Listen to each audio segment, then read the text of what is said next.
नमस्कार मैत्रिणींनो, स्वागत आहे तुमचं माझ्या कोल्हापुरी स्टाईल या यूट्यूब चॅनलमध्ये. चला तर आज आपण एकदम स्वीट अशी रेसिपी पाहणार आहोत. आपण जेव्हा नृसिंहवाडीला जातो तेव्हा आपण पहिल्यांदा दत्तदर्शन घेतो आणि नंतर बासुंदी पितो.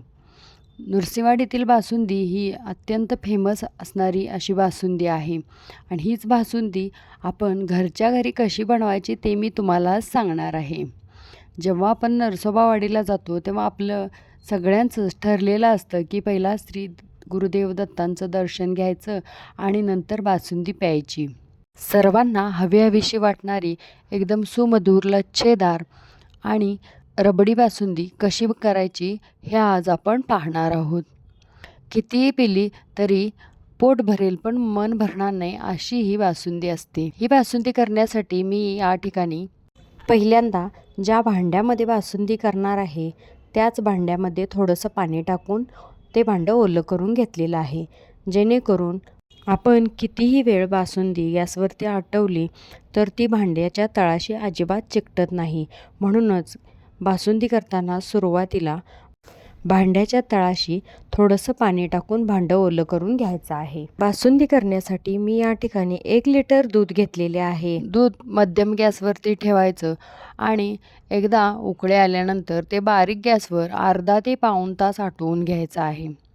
दूध उकळत असताना त्यामध्ये आपल्याला जितक्या प्रमाणात साखर हवे आहे, म्हणजे जितक्या प्रमाणात तुम्हाला गोड आवडतं तितक्या प्रमाणात तुम्ही साखर घालू शकता.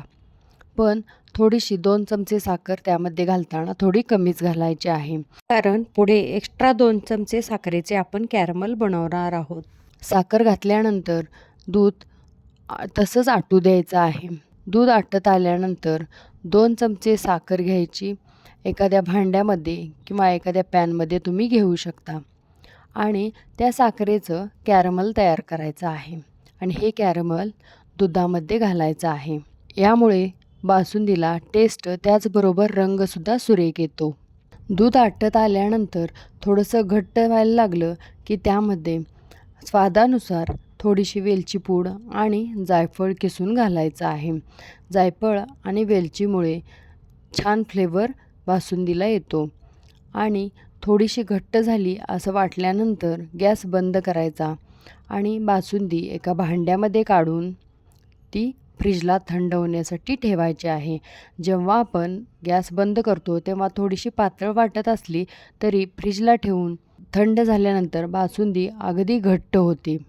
आपल्याला जेव्हा खायची आहे त्यावेळेत तुम्ही बाहेर काढून ती खाऊ शकता. खाताना वरती ड्रायफ्रूट, पिस्ते, बदाम, काजू आपल्या आवडीचे काहीही ड्रायफ्रूट्स तुम्ही त्यावरती घालू शकता.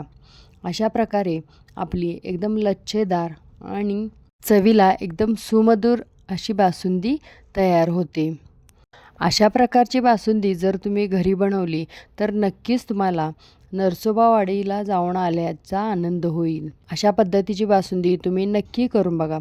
रेसिपी कशी वाटली कमेंट करून सांगा. आवडल्यास लाईक करा, शेअर करा आणि अशाच छान छान रेसिपीज पाहण्यासाठी माझ्या कोल्हापुरी स्टाईल या यूट्यूब चॅनलला पटकन सबस्क्राईब करून घ्या.